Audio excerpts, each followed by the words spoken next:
नमस्कार, जय हिंद। दोस्तों, आज हम लोग एक बहुत महत्वपूर्ण टॉपिक लेकर के हम उपस्थित हुए हैं। यहाँ आप लोग देख सकते हैं बीएड सेकंड सेमेस्टर मॉडल प्रश्न पत्र उत्तर सहित। दोस्तों, आज का ये जो टॉपिक होगा इतना महत्वपूर्ण होगा कि अगर ये वीडियो केवल आप देख लेते हैं तो आपको एग्जाम में 100% मैं चैलेंज कर सकता हूँ कि आपको 80% से ऊपर के टॉपिक आपको इस एक वीडियो से मिल सकता है। तो आप लोग वीडियो को लंबा है, वीडियो लंबा होगा ही होगा, क्योंकि एक पेपर आप लोग 3 घंटे में उसको हल करते हैं।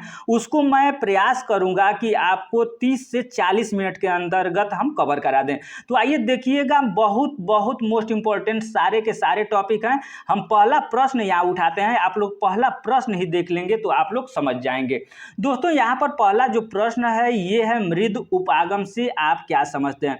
दोस्तों, मृद उपागम अगर आपको नहीं समझ में आ रहा है तो तुरंत यहाँ सॉफ्टवेयर अप्रोच जब देखेंगे तो आपको तुरंत समझ में आ जाएगा कि ये तो सॉफ्टवेयर हार्डवेयर अप्रोच से संबंधित है। ठीक है, तो मृद उपागम भी पूछ सकता है, कोमल उपागम भी पूछ सकता है। अगर ये सब न समझ में आए तो आप सॉफ्टवेयर इंग्लिश को आप लोग देख लीजिएगा। तो दोस्तों, यहाँ पर सबसे पहले ये हम लोग देखेंगे कि शैक्षिक तकनीक की उप शाखाएं, वो आपसे ये जो पहला ही क्वेश्चन मैं उठाया हूँ ये 2 नंबर के क्वेश्चन में आपसे पूछा गया है, लेकिन ये हम आपको 15 नंबर के क्वेश्चन में तैयारी करा रहे हैं, जिससे कि आप परेशान न होइएगा। क्योंकि हो सकता है कि आपसे मृद उपागम न पूछ करके कठोर उपागम पूछ सकता है, कठोर उपागम न पूछ करके तृतीय अगर देखा जाए तो प्रणाली विश्लेषण पूछ सकता है उपागम। तो आप लोग परेशान न होइएगा और देखिए एक एक जो टॉपिक है उसको आप लोग ध्यान पूर्वक, बस मेरा रिक्वेस्ट होगा कि आप लोग ध्यान पूर्वक अगर देखिएगा और समझने का प्रयास करिएगा।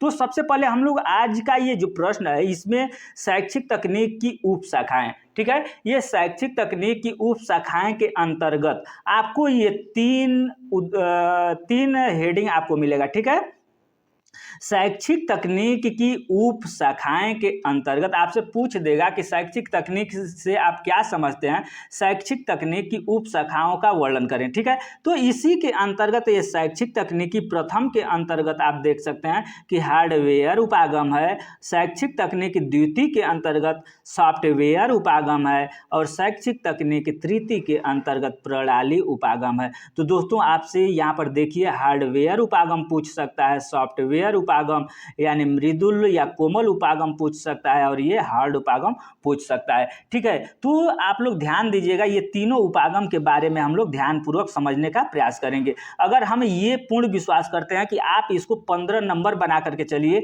अगर 15 नंबर के क्वेश्चन में आता है, आपसे पूछता है तो आप इसको आसानी से लिख सकें। शैक्षिक तकनीकी के अंतर्गत देखा जाए तो डेविस, ठीक है, डेविस ने अपनी पुस्तक सीखने का प्रबंधन, ठीक है, कौन सा बुक, सीखने का प्रबंधन में बोले हैं कि लुवेंस द्वारा बताए गए शैक्षिक तकनीक के 3 उपशाखाओं में रूपों में वर्णन किया गया है। वो तीनों शाखाएं हम लोगों ने देख लिया, शैक्षिक तकनीकी प्रथम हार्डवेयर, शैक्षिक तकनीकी द्वितीय सॉफ्टवेयर और शैक्षिक तकनीकी तृतीय प्रणाली विश्लेषण। ठीक है, ये तो आपको क्लियर हो गया होगा। ठीक है, अब इसी में से हम लोगों से क्वेश्चन पूछ दिया है कि यहाँ पर मृद उपागम, मृद उपागम का मतलब कोमल हो गया, तो कोमल का मतलब सॉफ्टवेयर हो गया। तो सॉफ्टवेयर क्या होता है और हार्डवेयर क्या होता है, आइए देखते हैं। सबसे पहले हम लोग देखेंगे शैक्षिक तकनीकी प्रथम अथवा हार्डवेयर उपागम। ठीक है, शैक्षिक तकनीकी प्रथम यानी हार्डवेयर उपागम, हार्डवेयर के अंतर्गत हम लोग पढ़ेंगे ही, पढ़ करके ही समझेंगे, ज़्यादा अगर हम बताएंगे तो वीडियो बहुत लंबा हो जाएगा। देखिए, डेविस के अनुसार एक परिभाषा है, हार्डवेयर उपागम शिक्षण प्रणाली का क्रमशः मशीनीकरण करके शिक्षा के द्वारा कम खर्च तथा कम समय में अधिक छात्रों को शिक्षित करने का प्रयास है। ठीक है, डेविस जो महोदय हैं, इनके कहने का मतलब ये है कि एक कंप्यूटर के द्वारा, अगर कंप्यूटर में शिक्षा से संबंधित हम लोग फीड कर देते हैं और बच्चे को अगर 100 की संख्या में अगर बच्चे हैं, एक कंप्यूटर में हम प्रशिक्षण शुरू कर दे रहे हैं, तो एक कंप्यूटर के माध्यम से बच्चों को हम पढ़ा रहे हैं, तो वो ज़्यादा से ज़्यादा बच्चे शिक्षित हो सकते हैं। और शिक्षा में जो मशीनीकरण का उपयोग अब ज़्यादातर हो रहा है, ये हार्डवेयर सिस्टम उपागम के अंतर्गत आता है। तो दोस्तों, यहाँ पर थोड़ा सा देखिएगा, इसका प्रारंभ भौतिक विज्ञान तथा अभियंत्रण तकनीक का शिक्षा एवं प्रशिक्षण प्रणाली किए गए विभिन्न प्रयोगों से माना जाता है। दूसरे शब्दों में शिक्षण प्रक्रिया का धीरे धीरे मशीनीकरण किया जा रहा है। ठीक है, इसके उद्देश्य यह है कि कम से कम समय में कम खर्च द्वारा अधिक से अधिक छात्रों को प्रभावशाली ढंग से शिक्षित किया जा सके, ताकि शिक्षण के उद्देश्यों को अधिक से अधिक प्राप्त हो सके। ठीक है, यानी कम खर्च में ज़्यादा से ज़्यादा शिक्षण प्रदान किया जा सके। और जो मशीनीकरण का प्रयोग हो रहा है वो हार्डवेयर अप्रोच के अंतर्गत आता है दोस्तों। अब यहाँ पर थोड़ा सा इसको अगर आप देखेंगे तो और समझ जाएंगे कि अगर कठोर उपागम होता क्या है, कठोर उपागम के अंतर्गत क्या आते हैं। तो ये श्रव्य उपागम आप लोगों ने देखा होगा कि श्रव्य सामग्री क्या होता है, दृश्य सामग्री क्या होता है, दृश्य श्रव्य सामग्री क्या होता है।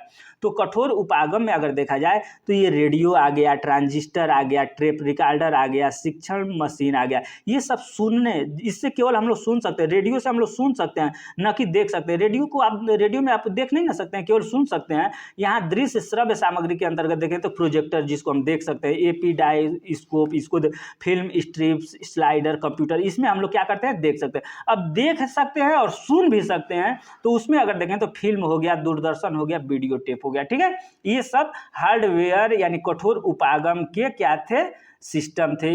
ये सब कठोर उपागम के अंतर्गत आते हैं। ठीक है, अब देखेंगे शैक्षिक तकनीक द्वितीय यानी सॉफ्टवेयर उपागम। ठीक है, अभी तो आप लोग हार्डवेयर उपागम देखें, यानी जितना कंप्यूटर, ये हार्डवेयर के अंतर्गत आप लोग ये सारे लिख सकते हैं कि हार्डवेयर में ये चीज़ आते हैं। ठीक है, और जो शिक्षा में तकनीक में हम लोग मशीनीकरण का प्रयोग कर रहे हैं वो हार्डवेयर के सिस्टम है।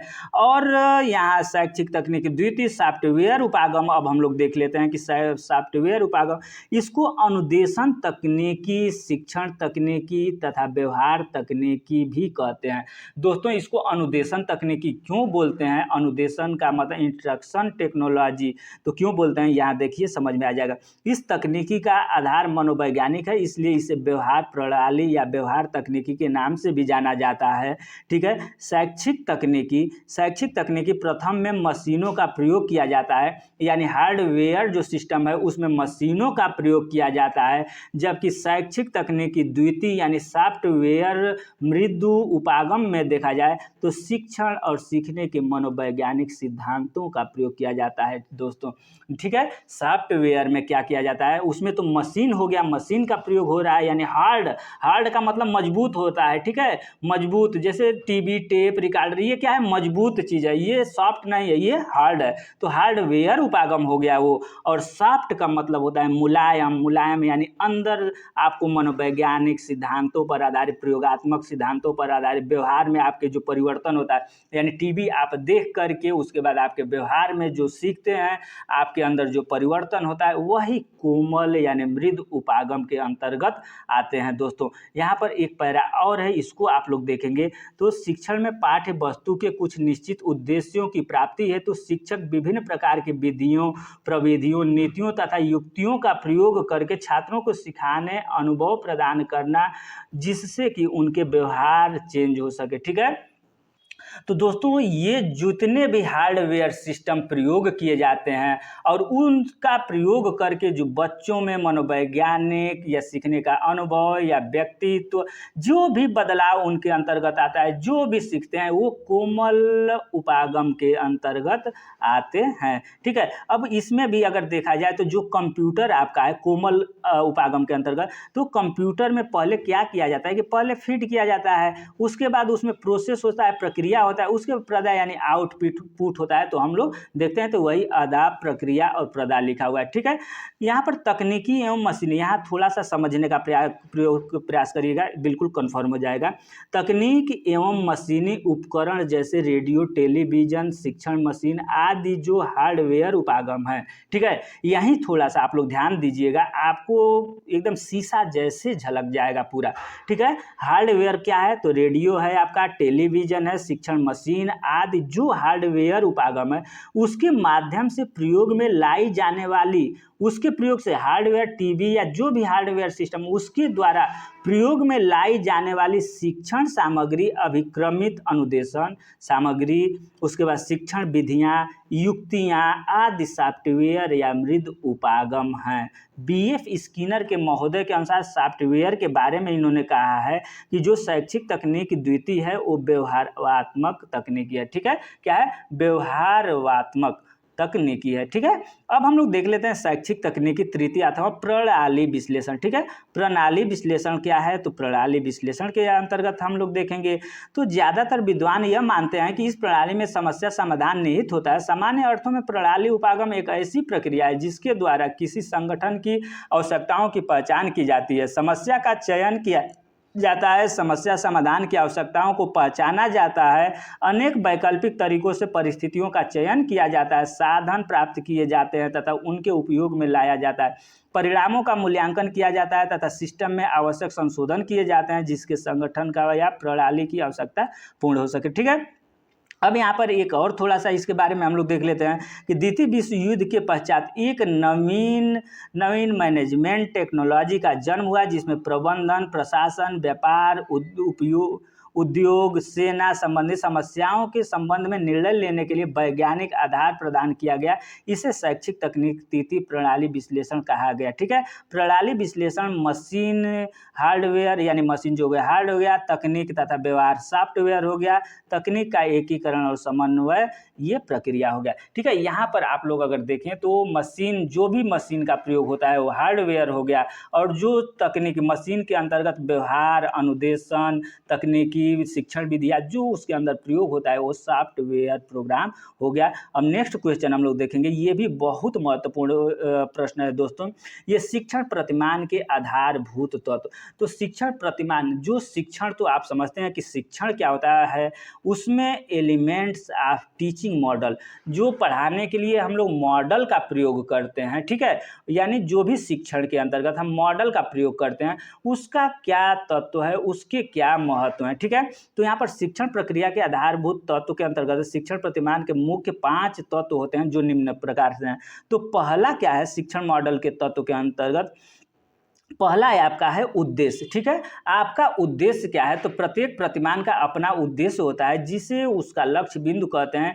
इसी को ध्यान में रखते हुए प्रतिमान को विकसित किया जाता है यानी मॉडल को विकसित किया जाता है। हमारा उद्देश्य है कि बच्चों को प्यासा कौवा कहानी हमें पढ़ाना है, तो प्यासा कौवा कहानी पढ़ाना है तो हमारा उद्देश्य ये है कि बच्चों को बुद्धि के बारे में बताना कि यानी कौवा ने कैसे उपाय लगाया। तो हमारा उद्देश्य यह था और उस उद्देश्य की प्राप्ति के लिए जो हम प्रतिमान यानी मॉडल का जो प्रयोग करते हैं ये हमारा हो गया। ठीक है, अब नेक्स्ट देखेंगे उद्देश्य दूसरा संरचना हो गया। ठीक है, दूसरा क्या हो गया? संरचना। तो शिक्षण प्रतिमान की संरचना का हम लोग शिक्षण प्रतिमान यानी मॉडल, शिक्षण में मॉडल का प्रतिमान का क्या उपयोग है, क्या महत्व है, कितने तत्व हैं? तो ये 5 तत्व हैं, शिक्षण प्रतिमान के 5 तत्व हैं। पहला उद्देश्य हो गया है, दूसरा संरचना हो गया। तो संरचना के अंतर्गत अर्थ है उसका रचना अथवा नियमों अथवा शिक्षण प्रतिमान की संरचना के अंतर्गत उसके उद्देश्यों के आधार पर शिक्षण पक्षों तथा क्रियाओं, विधियों, युक्तियों और शिक्षक व छात्रों के अंतः क्रियाओं को क्रमबद्ध रूप प्रदान किया जाता है। ठीक है, जिससे सीखने की उपयुक्त परिस्थितियां उत्पन्न की जा सके और प्रतिमान के लक्ष्य को सरलता से प्राप्त किया जा सके। यानी दोस्तों जो प्रतिमान है, प्रतिमान का मतलब मॉडल हम बता रहे हैं, मॉडल से लक्ष्य यानी जो हमारा उद्देश्य है उसकी प्राप्ति किया जा सकते। अब देखेंगे यहाँ पर ये तीसरा है, 8वां हो गया है लेकिन इसको आप लोग तीसरा समझेंगे, गलती से ये टाइप हो गया है। सामाजिक व्यवस्था। ठीक है, तीसरा क्या है? सामाजिक व्यवस्था। तो शिक्षण एक सामाजिक कार्य है, अतः सामाजिक प्रणाली का ही प्रत्येक प्रतिमान का आधार होता है। जबकि प्रत्येक शिक्षण प्रतिमान का उद्देश्य अलग अलग होता है, इसी के अनुसार उसकी सामाजिक प्रणाली भी अलग अलग होती है। जैसे प्रत्येक कक्षा एक वास्तविक रूप में प्रणाली या व्यवस्था होती है तथा जिसकी सामाजिक प्रणाली का निर्माण छात्र शिक्षक छात्र तथा पाठ्यक्रम करते हैं, यही चीज़ें अपनी अंतःक्रियाओं के द्वारा शिक्षण कार्य को सक्रिय बनाते हैं, जिससे छात्रों के व्यवहार में अपेक्षित परिवर्तन हो सके। ठीक है, अतः सामाजिक प्रणाली द्वारा शिक्षक प्रतिमान को प्रभावशाली बनाया जा सकता है। ये हेडिंग आप लोग लिख लीजिएगा और एक एक लाइन आप लोग लिख लीजिएगा और अपने अनुसार आप लोग तैयारी कर लीजिएगा। ठीक है, शिक्षण प्रतिमान के अंतर्गत हम लोग तत्व उसके पढ़ रहे हैं, तो 5 तत्व को पढ़ रहे हैं। ये चौथा है मूल्यांकन प्रणाली। तो मूल्यांकन प्रणाली में मौखिक या लिखित परीक्षाएं द्वारा यह जाना जाता है कि शिक्षण प्रतिमान का उद्देश्य प्राप्त हुआ अथवा नहीं। दूसरे शब्दों में इस प्रणाली के शिक्षण प्रतिमान के उद्देश्य को सफलता अथवा असफलता प्राप्त लगाया जा सकता है। इसके अंतर्गत शिक्षण प्रतिमान के कार्य का मूल्यांकन किया जाता है, जिससे विभिन्न भिन्न उद्देश्यों के अनुरूप अलग अलग मूल्यांकन विधियों का प्रयोग किया जाता है। पांचवा आपका और लास्ट हो गया प्रयोग। तो यह अंतिम तत्व है, इसके द्वारा शिक्षण प्रतिमान के प्रयोग तथा प्रयोगिता के संबंध में यह बताया जाता है कि प्रत्येक प्रतिमान किस परिस्थिति में प्रयोग किया जा सकता है तथा यह कब लाभदायक सिद्ध हो सकता है। ठीक है, अब तीसरा क्वेश्चन आप लोग देखेंगे कि सूक्ष्म शिक्षण की अवस्थाएं।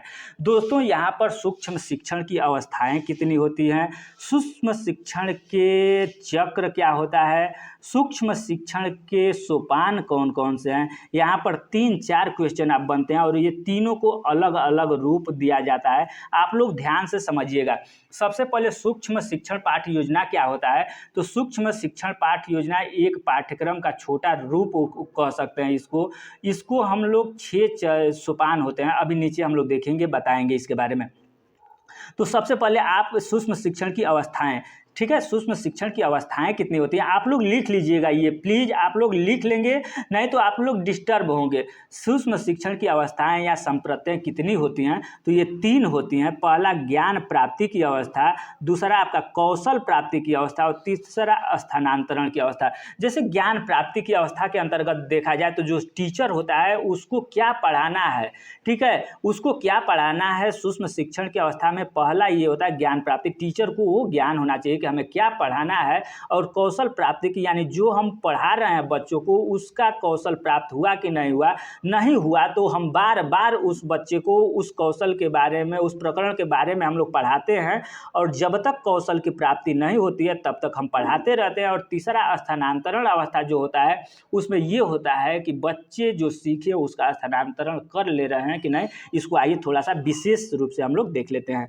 ठीक है, ज्ञान प्राप्ति की अवस्था, ये हम लोग सूक्ष्म शिक्षण की अवस्था के अंतर्गत पढ़ना है, आप लोग लिखेंगे तभी क्लियर हो पाएंगे। ठीक है, ज्ञान प्राप्ति की अवस्था, ज्ञान प्राप्ति अवस्था में छात्राध्यापक विभिन्न शिक्षण कौशल का ज्ञान प्राप्त करता है जिसका उसे प्रशिक्षण प्राप्त कराना है, यानी बच्चों को क्या प्राप्त कराना है उसका शिक्षण, उसका ज्ञान प्राप्ति छात्राध्यापक करता है। ठीक है, कौशल प्राप्ति की अवस्था, कौशल प्राप्ति की अवस्था के अंतर्गत आप देखेंगे तो कौशल प्राप्ति की अवस्था में छात्राध्यापक प्रदर्शन पाठ को देखने के बाद सूक्ष्म शिक्षण हेतु पाठ्य योजना का निर्माण करता है तथा तब तक उस कौशल का अभ्यास कराता है जब तक वह उस कौशल में दक्षता प्राप्त न कर ले। इस अवस्था को 2 घटक महत्वपूर्ण है, पहला प्रतिपुष्टि अवस्था और दूसरा है सूक्ष्म शिक्षण नियोजन अवस्था। तो प्रतिपुष्टि का मतलब होता है फीडबैक और फीडबैक का मतलब होता है कि जैसे कौशल प्राप्ति यानी बच्चों को हम पढ़ा रहे हैं, मूल्यांकन कर रहे हैं, पढ़ा रहे हैं, मूल्यांकन कर रहे हैं, तो जब पढ़ा रहे हैं, मूल्यांकन कर रहे हैं तो हमें पता चल रहा है कि हमारा बच्चा जो है सीख लिया कि नहीं, तो वही प्रतिपुष्टि होता है, मूल्यांकन, प्रतिपुष्टि फीडबैक अवस्था। ठीक है, उसके बाद सूक्ष्म शिक्षण नियोजन की अवस्था अगर देख जाए तो सूक्ष्म नियोजन यानी जो आपका पाठ्य सूक्ष्म पाठ्य योजना होगा उसका नियोजन करना यानी उसको बनाना। ठीक है, ये आते हैं कौशल प्राप्ति के अंतर्गत 2 टॉपिक। अब स्थानांतरण की अवस्था तीसरा हो गया। तो स्थानांतरण की अवस्था के अंतर्गत आप देख रहे हैं तो स्थानांतरण अवस्था में छात्राध्यापक सूक्ष्म शिक्षण द्वारा सीखे गए कौशलों का वास्तविक कक्षा की परिस्थितियों में स्थानांतरण करता है तथा शिक्षण क्रिया को पूर्ण करता है। ठीक है, अब इसी में अगर आपको देखें तो अभी नीचे एक क्वेश्चन दिया गया है कि सूक्ष्म शिक्षण की अवस्थाएं, नहीं सूक्ष्म शिक्षण के सोपान। तो सूक्ष्म शिक्षण के 6 सोपान आते हैं, अभी उसको हम लोग देखेंगे।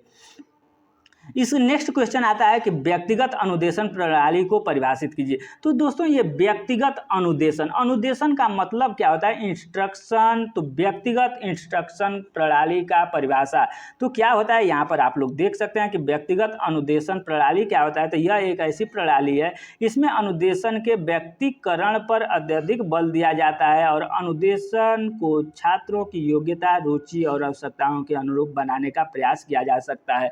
तो जो दोस्तों ये व्यक्ति का मतलब होता है कि छात्रों को व्यक्तिगत रूप में, सबका व्यक्तिगत भिन्नता होती है, जिसके आलोक में अगर देखा जाए तो शिक्षण प्रक्रिया का निर्माण हमें करना चाहिए। अब नेक्स्ट क्वेश्चन आप लोग यहाँ देखेंगे कि भाषा प्रयोगशाला। दोस्तों भाषा प्रयोगशाला पर हम वीडियो बनाए थे, अगर आप लोग देखे होंगे तो शायद यहाँ आप लोग क्लियर कर लेंगे। तो भाषा प्रयोगशाला का मतलब प्रयोगशाला है, प्रयोगशाला का मतलब हो गया जहाँ पर हम लोग प्रयोग करते हैं, और भाषा प्रयोगशाला है तो भाषा प्रयोगशाला में क्या क्या होता है। तो दोस्तों भाषा प्रयोगशाला में आपका 16 से 20 कोष्ठ यानी कमरे पाए जाते हैं, और सभी कमरे में आपके एक टेबल होता है, एक कुर्सी होता है लगी होती है, एक माइक्रोफोन होता है, एक टेप रिकॉर्डर होता है। इसके अलावा एग्जामिनर कक्ष एक होता है, जहां से वो सभी 16 या 20 जो कमरे हैं उसका सभी का मॉनिटर होता है। इसमें भाषा प्रयोगशाला में बच्चे जो होते हैं वो अपने अनुसार टेप के आवाज़ को घटाते बढ़ाते हैं, बार बार सुनते हैं, जिसके कारण वो अपने अनुसार भाषा को डेवलप करते हैं। दोस्तों ये भाषा प्रयोगशाला के अंतर्गत आता है। अब नेक्स्ट हम लोग देखेंगे सूचना और संचार तकनीकी का महत्व। दोस्तों आपका ये बुक ही पूरा सूचना और संचार तकनीकी यानी ICT पर है, ठीक है। तो ICT आप लोग देख ही सकते हैं कि आधुनिक युग में इस समय टेक्निकल जो मोबाइल, टीवी, कंप्यूटर यानी शिक्षा में जो आधुनिकीकरण हुआ है, और ये सूचना और संचार तक में तकनीकी का जो प्रयोग हुआ है, मोबाइल, उसी का महत्व लिख देना है दोस्तों। तो हमें तो विश्वास है कि इस पर आप लोग 1 पेज 2 पेज जरूर लिख सकते हैं कि कितना विकास हुआ। स्कूल में कंप्यूटर, कॉलेज में कंप्यूटर, मोबाइल द्वारा आप घर रह करके पढ़ रहे हैं, ये सब सूचना शिक्षा में सूचना तकनीक और संचार तकनीक के अंतर्गत ही महत्व है, ठीक है। इसके अंतर्गत अगर ये कहा जाए तो आप लोग घर रह करके पढ़ ले रहे हैं, एक बड़े बड़े टीचर की आवश्यकता है, जिस बच्चे के पास पैसा भी नहीं है वो भी बड़े बड़े टीचरों से अपना पढ़ ले रहा है। क्यों? तो सूचना संचार में जो तकनीकी का प्रयोग हुआ है उसी कारण। तो यहाँ पर शिक्षा में सूचना और संचार तकनीक के मानवीय ज्ञान में वृद्धि की है, जिसके प्रमुख पक्ष हैं ज्ञान को संचित करना, ज्ञान का प्रसार करना, ज्ञान का विकास करना, ठीक है। ये प्रथम ज्ञान पक्ष से संचित है, ठीक है। आप लोग इस टॉपिक को भली भांति समझते होंगे, हमें ये पूर्ण विश्वास है। अब यहाँ देखेंगे कि कंप्यूटर सह अनुदेशन, यहाँ पर कंप्यूटर सह अनुदेशन को परिभाषित कीजिए। तो दोस्तों ये कंप्यूटर सह अनुदेशन का मतलब कंप्यूटर के साथ अनुदेशन, अनुदेशन का मतलब इंस्ट्रक्शन। तो कंप्यूटर हमें कैसे इंस्ट्रक्शन देता है, कैसे हमें पढ़ाता है, उसके बारे में है। तो कंप्यूटर सहायक अनुदेशन के अभिप्राय ऐसी अनुदेशन तकनीक या विधि से है जिसके अंतर्गत विद्यार्थी द्वारा कंप्यूटर संयंत्र जिसमें सॉफ्टवेयर के रूप में वांछित अनुदेशात्मक सामग्री रहती है, यानी कंप्यूटर में पढ़ने से संबंधित जो सॉफ्टवेयर, अभी बोले हैं ना कि जो सॉफ्टवेयर होता है, कंप्यूटर तो हार्डवेयर हो गया, लेकिन उसके अंदर जो सिस्टम में फीड किया गया है और उस व्यक्तित्व को हमारे परिवर्तन करता है, हमारे व्यवहार को परिवर्तन करता है, यानी सीखने का जो शिक्षण विधि है, ये सब उसके अंदर फीड जो है वो सॉफ्टवेयर उपागम के अंतर्गत आया था। तो वांछित अनुदेशन सामग्री है के बीच एक छोटी प्रयोजनपूर्ण अंतःक्रिया चलती रहती है, जिसके फलस्वरूप विद्यार्थी विशेष को अपनी क्षमताओं या अधिगम के गति के अनुसार सीखने का मौका मिलता है, ठीक है, कंप्यूटर सह अनुदेशन के अंतर्गत। अब नेक्स्ट क्वेश्चन देखेंगे तो आभासी। दोस्तों आभासी कक्षा कक्ष क्या होता है? ये शब्द आपको देखने में कुछ अजब तरीके का, तो यहाँ पर देखेंगे आप तो what is virtual classroom. Virtual classroom का मतलब होता है कि जैसे प्रोजेक्टर लगा हुआ है, ठीक है, एक क्लासरूम है, ये बड़ा हॉल है, इधर प्रोजेक्टर लगा हुआ है, प्रोजेक्टर पर चल रहा है और इधर लोग बैठे हुए हैं, ठीक है, इधर लोग बैठे हुए हैं और ये प्रोजेक्टर पर प्रोग्राम चल रहा है। तो यही वर्चुअल क्लासरूम के अंतर्गत आएगा और ये नेट से जुड़ा रहेगा। अगर इस पर मान लीजिए कि कोई कहीं से क्लास ले रहा है तो डायरेक्ट वो आदमी को प्रोजेक्टर से जोड़ दिया जाएगा और प्रोजेक्टर पर चलेगा और इसमें बच्चे या बुजुर्ग जो भी रहेंगे वो अपना देखेंगे। ये वर्चुअल क्लासरूम होता है, ठीक है। वर्चुअल क्लासरूम में जो टीवी, अभी थोड़ा सा और इसमें देख लीजिए इसके माध्यम से, तो प्रारंभिक कक्षाओं के विपरीत जहाँ शिक्षक शारीरिक रूप से मौजूद होता है और छात्र के कार्यों पर अधिक नियंत्रण रखता है, आभासी कक्षा कक्ष में वह छात्र होता है जो स्वयं यह तय करता है। देखिए इसमें जो शिक्षक होते हैं वो शिक्षक नहीं होते हैं, यहाँ पर लिखा हुआ है कि शिक्षक नहीं होते हैं, और छात्र होता है जो स्वयं यह तय करता है कि उसे कब, कैसे और कैसे अध्ययन करना है। वर्चुअल क्लासरूम में आमतौर पर अलग अलग उपकरण होते हैं जिसका अध्ययन करने वाला व्यक्ति उपयोग कर सकता है। दोस्तों तो ये वर्चुअल क्लासरूम का मतलब आप लोग समझ गए होंगे कि उसमें टीवी होता है, टेप होता है, अलग अलग तरीके से होते हैं, बच्चे अपने अनुसार तय करते हैं कि हमें क्या क्या पढ़ना है। अब ये बहुत आप लोगों के कमेंट के आधार पर देखा जाए, पेपर के माध्यम से देखा जाए, तो ये बहुत महत्वपूर्ण टॉपिक आप लोगों के सामने आया हुआ है। तो दोस्तों ये टॉपिक बता रहे हैं हम आपको, लेकिन इसको बताने से पहले आपसे मैं एक छोटा सा रिक्वेस्ट ये करूंगा कि दोस्तों अगर आपको ये लग रहा हो कि सर यानी हम आप लोगों के लिए रातों दिन जग करके अगर आपके लिए मैं मेहनत कर रहा हूं, तो आप अपना छोटा सा एक काम करेंगे, आपको कोई पैसे की खर्च नहीं करनी है। आप अपने मोबाइल से अगर नए सब्सक्राइबर हैं, तो नए चैनल पर विजिट हैं, तो सब्सक्राइब करके बेल आइकन को दबा लीजिएगा और अपने दोस्तों और कॉलेजों के बीच ज़रूर शेयर करिएगा, जिससे कि हमें भी मोटिवेशन मिले। और जो हमारे पुराने स्टूडेंट हैं उनसे बार बार ये रिक्वेस्ट रहता है कि आप लोग चैनल को, वीडियो को ज़्यादा से ज़्यादा अपने कॉलेज, अपने दोस्तों के पास शेयर कर दिया करें, ताकि हमें भी मोटिवेशन मिले और हम भी आप लोगों के लिए काम कर सकें। ठीक है, मैं भी डीमोटिवेट होकर के बैठ न जाऊं। ठीक है, यहाँ पर देखेंगे सबसे मोस्ट इंपॉर्टेंट टॉपिक कि इंटरनेट और इंट्रानेट में अंतर। तो दोस्तों ये आपसे 2 नंबर के ही क्वेश्चन में पूछा जाएगा, तो हम ये आपसे बोलेंगे कि जो नेट का सिस्टम था, ठीक है, वो परिवर्तन होता है। पहले इंट्रानेट था, इंटरनेट आया, उसके बाद 3G आया, 2G आया, 3G आया, 4G आया, 5G आया। इस तरीके से जो इंटरनेट का सिस्टम था वो बदलते गया। तो यहाँ पर इंटरनेट जो इस समय हो गया, ये संपूर्ण भारत के लिए देखा जाए तो एक विस्तृत रूप पर प्रयोग किया जाता है इंटरनेट को। और इंट्रानेट जो है ये एक, जैसे होता है ना कि आपका कोई संगठन है या कोई आपका व्यवसाय है, या मान लीजिए कि आपके कॉलेज से हम जुड़े हुए हैं, ठीक है, आपके कॉलेज से हम जुड़े हुए हैं और हम जो इंटरनेट फीड कर रहे हैं और हम 10 लोगों को अपना व्हाट्सएप ग्रुप बना लेंगे और 10 लोग केवल देखेंगे उस सिस्टम के अंतर्गत, ये इंट्रानेट के अंतर्गत आता है। यानी ये एक संगठन के अंतर्गत ही इसको प्रयोग किया जाता है, जबकि इंटरनेट देखा जाए तो एक बड़े लेवल, बड़े पैमाने पर प्रयोग किया जाता है, लेकिन दोनों का काम देखा जाए तो एक ही तरीके से है। ठीक है, हम में से अधिकांश लोग इंटरनेट और इंट्रानेट की शर्तों के बीच भ्रमित हो जाते हैं कि यद्यपि उनके बीच बहुत अधिक समानता मौजूद है।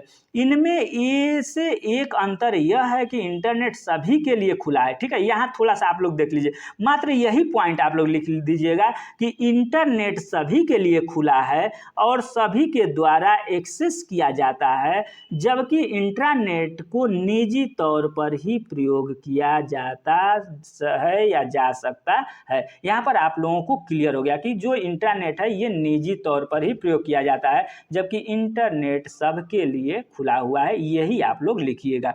अब नेक्स्ट हम लोग देख लेते हैं कि ईमेल को परिभाषित कीजिए। तो दोस्तों ईमेल को परिभाषित, ईमेल क्या है? आप लोग ईमेल अपना बनाए होंगे, जीमेल आईडी बनाए होंगे। ईमेल पर जो भी जानकारी रहती है वो पड़ी रहती है, और ईमेल के द्वारा हमारे पास कोई भी डॉक्यूमेंट, कोई भी अपना जानकारी रहती है एक दूसरे के पास हम लोग भेज देते हैं। तो ईमेल या इलेक्ट्रॉनिक मेल, हिंदी विपत्र, अंग्रेजी ईमेल, इलेक्ट्रॉनिक मेल, एक इंटरनेट के माध्यम से किसी कंप्यूटर या अन्य उपकरण से पत्र भेजने का एक तरीका है। एक ईमेल को भेजने के लिए एक ईमेल पते की आवश्यकता होती है जो यूजर नेम और डोमेन नेम से मिलकर बना होता है। ठीक है, अब नेक्स्ट हम लोग देखेंगे कि लघु उत्तरीय प्रश्न। दोस्तों इसमें आपको 5 क्वेश्चन करने होते हैं और 2-2 100 नंबर के होते हैं, तो हम लोग जल्दी जल्दी थोड़ा सा समझने का प्रयास करेंगे। ठीक है, अब यहाँ देखते हैं हम लोग कि पहला जो क्वेश्चन आपसे पूछा गया है यहाँ पर, तो शिक्षण प्रतिमान से आप क्या समझते हैं? शिक्षण प्रतिमान कक्षा शिक्षण में क्या महत्व है। तो दोस्तों हम आप लोगों को यहाँ हेडिंग सबसे पहले समझाने, अभी हम लोग शिक्षण प्रतिमान पढ़े हैं ऊपर, ठीक है। तो शिक्षण का मतलब हो गया शिक्षण, क्लास में आप पढ़ाने गए, और प्रतिमान का मतलब हो गया मॉडल, यानी जब आप पढ़ाने गए तो उस समय आप जो मॉडल ले रहे हैं, जो प्रकरण पढ़ा रहे हैं, उसमें ये प्रतिमान यानी मॉडल का क्या महत्व है, इसके बारे में आपको समझाना है। और शिक्षण प्रतिमान का कक्षा शिक्षण में क्या महत्व है, इसके बारे में आपको लिख देना है। तो दोस्तों शिक्षण प्रतिमान मॉडल क्या होता है, तो यहाँ पर आप कह सकते हैं कि जो शिक्षण के दौरान जो हम लोग मॉडल प्रयोग करते हैं, उसका शिक्षण कार्य पर बहुत बड़ा प्रभाव पड़ता है, क्योंकि बच्चे मॉडल देख करके बहुत अच्छी तरीके से समझ सकते हैं, ठीक है। ये आप लोग अपने अनुसार लिखेंगे कि शिक्षण मॉडल का प्रतिमान का प्रयोग करने से बच्चों पर क्या प्रभाव पड़ेगा, क्या महत्व है, ठीक है। हम ज़्यादा नहीं बताना चाहेंगे, इसको अगर पढ़ना होगा तो स्क्रीनशॉट ले करके एक बार आप पढ़ लीजिएगा, ठीक है। शिक्षण प्रतिमान स्वरूप देखिए, यहाँ पर शिक्षण प्रतिमान का स्वरूप व्यवहारिक होता है। शिक्षण प्रतिमान द्वारा विशिष्ट उद्देश्यों की प्राप्ति किया जा सकता है।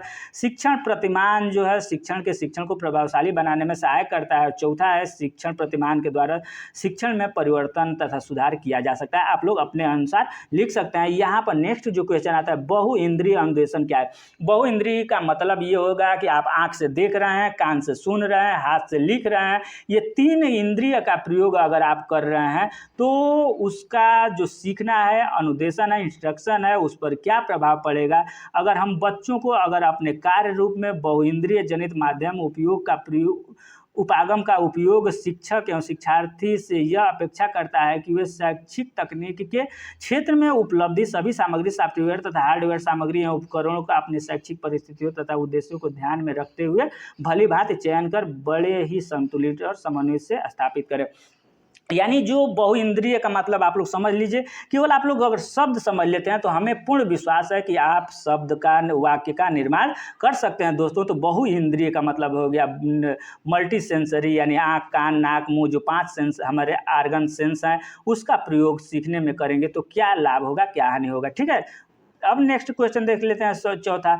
तो यहाँ पर दोस्तों फिर से सूक्ष्म शिक्षण की अवस्था एवं महत्व का संक्षिप्त। तो अवस्था तो हम लोग ऊपर देख लिए कि ज्ञान प्राप्ति की अवस्था था, यानी सबसे टीचर को ज्ञान होना चाहिए। उसके बाद कौशल प्राप्ति, यानी जो हमें कौशल प्राप्ति करना है, जो हमें सिखाना है बच्चों को, बार बार दोहराएंगे जब तक कि वो पूर्ति नहीं हो जाता है। और तीसरा था स्थानांतरण, जो बच्चे सीखे हैं उसका स्थानांतरण करते हैं या नहीं करते। अब यहाँ पर थोड़ा सा आप लोगों को हम दिखाना चाहेंगे, इसको हम बड़ा कर दे रहे हैं ताकि आप लोगों को समझ में आ जाए।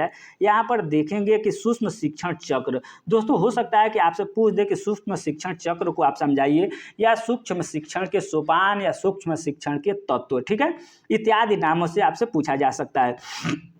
तो यहाँ पर सबसे पहले देखिए, उपर्युक्त क्रमानुसार फिर से नियोजन पाठ को छात्राध्यापक समान स्तर से नवीन छात्रों को समूह को पढ़ाता है। पर्यवेक्षक पुनः पर्यवेक्षण करता है, अर्थात यह क्रम तब तक चलता है। यानी देखिए, छात्राध्यापक समान स्तर के नवीन छात्रों के समूह पढ़ाता है, पर्यवेक्षक पुनः पर्यवेक्षण यानी पढ़ाता है, मूल्यांकन करता है, पढ़ाता है, मूल्यांकन करता है। यहाँ पर आपको हम बता दें कि ये 36 मिनट का चक्र होता है, जिसमें क्या होता है कि पहला आपका लिख लीजिए, आप लोग लिख लीजिए कि सूक्ष्म शिक्षण के सोपान या सूक्ष्म शिक्षण के चक्र। तो पहला ये है कि पाठ योजना। दोस्तों 6 मिनट में वो पाठ योजना बनाता है। उसके बाद क्या होता है कि शिक्षण कार्य, जो क्लास में शिक्षण कार्य करता है वो 6 मिनट शिक्षण कार्य करता है। उसके बाद बच्चों के सामने प्रतिपुष्टि यानी फीडबैक यानी मूल्यांकन करता है 6 मिनट के अंतर्गत। उसके बाद क्या करता है, अगर मूल्यांकन करता है और बच्चे नहीं बता पाते हैं या बता पाते हैं तो उसके अनुसार फिर से अपना योजना बनाता है, फिर पढ़ाता है। यानी यहाँ पाठ योजना बनाया, पढ़ाया, मूल्यांकन किया, ठीक है। पाठ योजना बनाया, पढ़ाया, मूल्यांकन किया, पाठ योजना बनाया, पढ़ाया, मूल्यांकन किया, यही है, ठीक है। ये 36 मिनट का है। हमें पूर्ण विश्वास है कि आप लोग समझ गए होंगे। पाठ योजना बनाना, पढ़ाना, मूल्यांकन करना, फिर पाठ योजना बनाना, पढ़ाना, मूल्यांकन करना। ये क्यों किया जाता है कि बच्चे को जब तक हम ये प्रक्रिया करते हैं, जब तक कि जो हम उसको पढ़ाना चाहते हैं उस कौशल को पूर्ण रूप से नहीं कर पाता है, ठीक है। एक चीज़ और यहाँ पर देख लेते हैं, छोटा सा एक ये भी है कि सूक्ष्म शिक्षण के प्रतिपुष्टि के मुख्य स्रोत, जो ऑडियो टेप है, वीडियो टेप है, विद्यालय पर्यवेक्षक है, छात्र साथी छात्र हैं, विद्यार्थी जो सूक्ष्म शिक्षण कक्षा में शामिल होते हैं, ये हैं उपयुक्त पौधों का किसी भी रूप में संयुक्तिकरण। ये सब सूक्ष्म शिक्षण के प्रतिपुष्टि के मुख्य स्रोत हैं।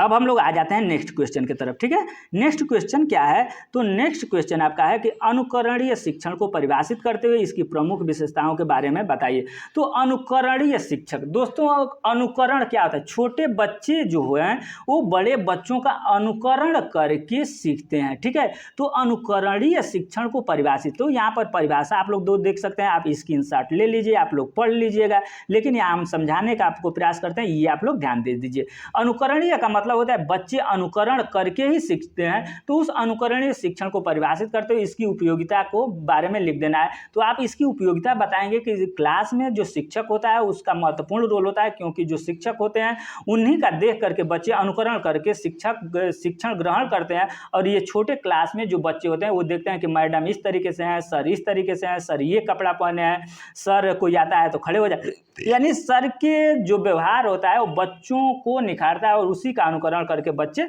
सीखते हैं। मैकडूगल के अनुसार जो परिभाषा है, लिंटन के अनुसार जो परिभाषा, स्क्रीनशॉट ले लीजिए, आप लोग पढ़ लीजिएगा। अब छठा क्वेश्चन आप लोग देख सकते हैं यहाँ पर। तो दोस्तों ये आपको अभिक्रमित अधिगम से आप क्या समझते हैं, एक विद्यार्थी के अधिगम में अभिक्रमित सामग्री की क्या भूमिका होती है। तो दोस्तों अभिक्रमित अधिगम देखा जाए, अभिक्रमित अनुदेशन, अभिक्रमित अनुदेशन के अंतर्गत क्या होता है हम आपको बता देना चाहते हैं कि अभिक्रमित अनुदेशन, अभिक्रमित यानी एक अभि है एक क्रमित है, यानी क्रम के अनुसार। तो छोटे छोटे पार्ट में कर करके एक क्रम के अनुसार बच्चों को जो शिक्षा दी जाती है, यानी ये पार्ट सीख गया बच्चा, दूसरा पार्ट दे देंगे, तीसरा पार्ट दे देंगे, चौथा पार्ट दे देंगे और दे देंगे नेक्स्ट पार्ट। तो ये छोटे छोटे पार्ट में करके बच्चों को जो हम लोग सिखाते हैं वो अभिक्रमित अनुदेशन के अंतर्गत आता है दोस्तों। तो आइए इसको हम लोग थोड़ा सा और विस्तृत रूप से समझने का प्रयास करते हैं। तो आनंद के शब्दों में अभिक्रमित अनुदेशन एक ऐसी शिक्षण प्रविधि अथवा तकनीकी है जिसमें सीखने योग्य विषय वस्तु को छोटे छोटे पदों के रूप में इस प्रकार प्रस्तुत किया जाता है कि विद्यार्थी स्वयं प्रयत्न और स्वयं गति से सक्रिय रहकर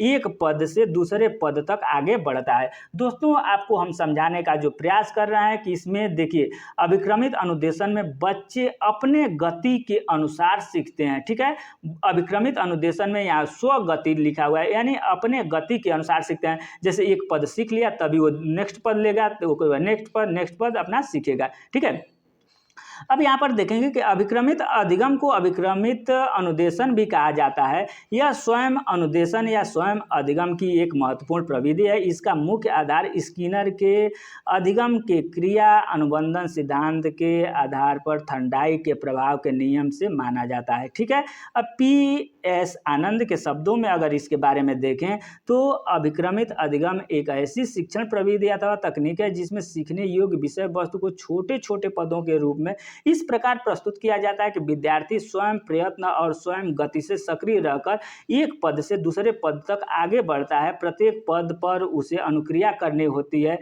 जिसकी सफलता का ज्ञान तुरंत कराया जाता है। शिक्षण सामग्री को छोटे छोटे पदों में तार्किक क्रम में व्यवस्थित करने की क्रिया को अभिक्रमित तथा इसकी संपूर्ण प्रक्रिया को अभिक्रमित अनुदेशन या अभिक्रमित अध्ययन अथवा अभिक्रमित अधिगम कहा जाता है। छात्र एक पद के बाद एक बिंदु को सीखता है। ठीक है, इसमें कहने का मतलब यही है कि अभिक्रमित अगर अनुदेशन, ठीक है, अभिक्रमित अनुदेशन कब, अभिक्रमित अधिगम जब छोटे छोटे पार्ट एक एक पार्ट करके जब हम सीख रहे हैं तो इसको अभिक्रमित अधिगम कहेंगे। ठीक है, अभिक्रमित अधिगम करते हुए जब इन सभी पार्ट को हम सीख जाते हैं तो हम अभिक्रमित अनुदेशन कर लेते हैं, यानी सब सीख जाते हैं। यहीं पर एक बात और आपको हम बताना चाहते हैं कि अभिक्रमित अनुदेशन के अंतर्गत जो भाग होते हैं इसमें रेखीय अनुदेशन होता है, रेखीय अभिक्रमित अनुदेशन होता है। ठीक है, थोड़ा सा समझ लीजिए क्योंकि आ सकता है कि रेखीय अभिक्रमित अनुदेशन से आप क्या समझते हैं। तो रेखीय अभिक्रमित अनुदेशन होता है, उसके बाद साखी अभिक्रमित अनुदेशन होता है। ठीक है, तो दोस्तों ये हो सकता है कि आपसे 2-2 नंबर या 5-5 नंबर में पूछ दे, तो सब कुछ वही है जो अभी अनुदेशन आप पढ़ रहे हैं। रेखीय अभिक्रमित अनुदेशन के अंतर्गत अगर देखा जाए तो दोस्तों इसमें क्या होता है कि एक रेखा क्रम में जो शिक्षण, वही छोटे-छोटे पद में एक रेखा क्रम में जो बच्चों को हम लोग सिखा करके और लास्ट में पूरा बता देते हैं। जैसे मान लीजिए कि कोई कहानी आप बता रहे हैं और छोटे-छोटे पद में उसको बाँट दिए हैं और 6 पार्ट में उस कहानी को बाँट दिए हैं, ठीक है? कितना पार्ट में? 6 पार्ट में। पहले इसको पढ़ाया, इसको पढ़ा करके या सबको एक साथ जब आप पढ़ा देते हैं तो वही अभिक्रमित अनुदेशन हो जाता है। और एक रेखा क्रम में जो आप पढ़ाते हैं ये रेखीय अभिक्रमित होता है। और एक शाखीय क्रम में, यानी बच्चों के सामने प्रकरण आप रख देते हैं और बच्चे अनेक रास्ते से उसका उत्तर निकालते हैं, ये शाखीय अभिक्रमित, यानी पेड़ का जो शाखा होता है ना, आप लोग पेड़ का शाखा देखे होंगे, पेड़ ऐसे होता है, पेड़ का अनेक प्रकार से शाखाएं निकल, तो बच्चों को यहाँ प्रकरण जड़ में दे दिया गया, वो अनेक शाखाओं से अपना जो भी उत्तर होता है वो कवर करते हैं। ये शाखीय अनुदेशन के अंतर्गत आता है। अब नेक्स्ट सेशन सी के अंतर्गत आप लोग देखेंगे दोस्तों, ये 2 क्वेश्चन आपसे पूछा जाएगा कि शिक्षण के विभिन्न चरणों को विस्तृत वर्णन कीजिए। और आपसे एक ये क्वेश्चन आपसे पूछा जाएगा कि शिक्षा तकनीक से आप क्या समझते हैं, प्रणाली उपागम की विस्तृत विवेचना कीजिए। तो प्रणाली उपागम सिस्टम अप्रोच अभी हम लोग पढ़ चुके हैं, जो आप कोमल, मृदु और ये जो कठोर, मृदु और सिस्टम, तो वही था। और शिक्षा तकनीक से आप क्या समझते हैं इसके बारे में आपको लिखना था। तो दोस्तों आपको वीडियो कैसा लगा? वीडियो आपको अच्छा लगा हो तो वीडियो को लाइक करें, शेयर करें तथा और अगर कोई टॉपिक की आपको ज़रूरत हो तो आप कमेंट करिए, आपको टॉपिक वो हम उपलब्ध कराएंगे। धन्यवाद।